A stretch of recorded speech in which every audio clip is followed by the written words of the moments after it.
ایک شاعر نے بہترین کیا خوب نقشہ کھینچا ہے کہ دیا تھا باپ نے جو ایک جھومر بیچ ڈالا تھا. آج کیا ہوتا ہے صاحب, بیٹا جب 4 پیسے کما لیتا ہے نا تو ماں باپ کو بھول جاتے ہیں, ماں باپ کو پیر کی جوتی میں رکھتے ہیں. قسم خدا کی وقت آتا نا, میرے پاس وقت رہتا نا تو آج میں آپ کی آنکھوں سے آنسو نکالتا کہ ماں باپ کی شان کیا ہے, ماں باپ کی عظمت کیا ہے. پیسے کماتا ہے صاحب لیکن ماں باپ دوا کے لیے ترستے, گولی کے لیے باپ ترستے ہیں. گھر میں 4 بیٹے موجود ہیں. ارے یار جس ماں نے تمہیں 9 مہینہ پیٹ میں رکھا, ارے وہ یار جو باپ مئی اور جون کے دھوپ میں مکرانہ کی سرزمین پر اپنے پیٹ میں پتھر رکھ کر کے تمہیں بڑا کیا, آج وہ باپ ایک گولی کے لیے ترس رہا ہے. تمہیں شرم نہ آنی چاہیے, تمہاری جوانی پر لعنت ہے. حضرات شاعر کہتے ہیں کہ دیا تھا باپ نے جو ایک جھومر بیچ ڈالا تھا, خوشی سے اپنے ارمانوں کا دفتر بیچ ڈالا تھا.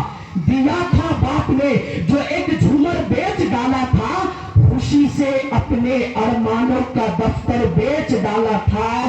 بھول بیٹھے ہیں وہی بیٹے, بھول بیٹھے ہیں وہی بیٹے, کبھی جن کے لیے امی نے زیور بیچ ڈالا تھا, کبھی امی نے زیور بیچ ڈالا تھا. حضرات مجھے وہ بات یاد ہے جب میں 84 کی سرزمین پر پڑھائی کرتا تھا تو میری والدہ 10 روپیہ کے خاطر پھلواری سے لے کر کے 84 کی سرزمین تک پیدل جایا کرتی تھی کہ میرے لال کو میں 10 روپیہ دوں, یہ 10 روپیہ کرایہ کا بچ جائے تو میرا لال کے لیے میں اپنے 10 روپیہ دوں.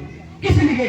میرے لیے. اگر میں آج اپنے ماں سے وفادار نہ بنوں, میں اپنے ماں باپ کا وفادار نہ بنوں, اگر میں غدار بن جاؤں تو کیا میرے ماں کے آنکھوں سے آنسو نہیں نکلے گی؟ کیا میرے ماں کے آنسو سے آنکھ سے آنسو نہیں نکلے گی؟ ضرور نکلے گی. یاد رکھنا میرے ماں دوستو, اگر ماں باپ ناراض ہے تم مسجد میں سر پٹک پٹک کر کے سجدہ کر لو, بیت اللہ کی دیوار کو پکڑ کے زاروں قطار رو لو, تم لاکھوں روپیہ خرچ کر کے محفل مناد مصطفیٰ صدا لیا کرو, یتیموں کی شادی کر دیا کرو. قسم خدا کی میں ذمہ داری کے ساتھ کہتا ہوں, اگر ماں باپ ناراض ہے تو یہ ساری عبادتیں تمہارے منہ پہ مار دی جائے. کیا نمازیں پڑھ لو, روزے رکھ لو, زکات دے دو, حج پہ حج کر لو, مسجد میں سجدہ کرتے کرتے پیشانی میں گھٹا پڑ جائے, اگر ماں باپ تم سے ناراض ہے تو یہ ساری عبادتیں تمہاری منہ پہ مار دی جائے گی. ہم کیا سمجھ کے رکھے ماں باپ کو, ہم کیا سمجھ کے رکھے ہیں ماں باپ کو؟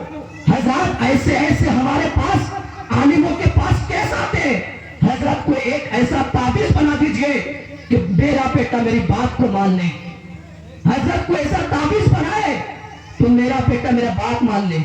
حضرات یہ ماں باپ جب تک زندہ ہے نا تو تم زندہ ہو, جب یہ ماں باپ مر جائیں گے نا تو قسم خدا کی کوئی پوچھنے والا نہیں ہوگا, کوئی رات کو انتظار کرنے والا نہیں ہوگا. یہ ماں ہے, اگر ماں ہے تو آپ کے گھر سلامت ہے. لوگ ترس رہے ہیں ماں کے لیے, باپ کے لیے. یاد رکھنا, اگر بیوی کہے نا کہ اپنے ماں باپ کو چھوڑ دو, آج تو صاحب باتیں یاد تو آ گئی ہے, یا تم ماں کو چھوڑ دو یا مجھے چھوڑ دو.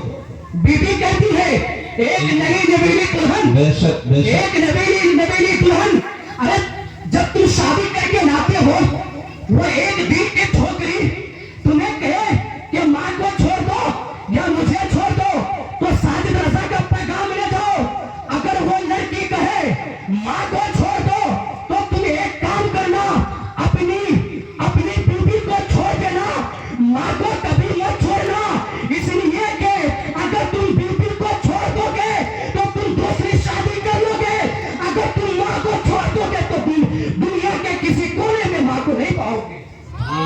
نعرہ تکبیر, نعرہ رسالت, مسلک اعلی حضرت علامہ و مولانا ساجد حسین صاحب قبلہ. نعرہ تکبیر,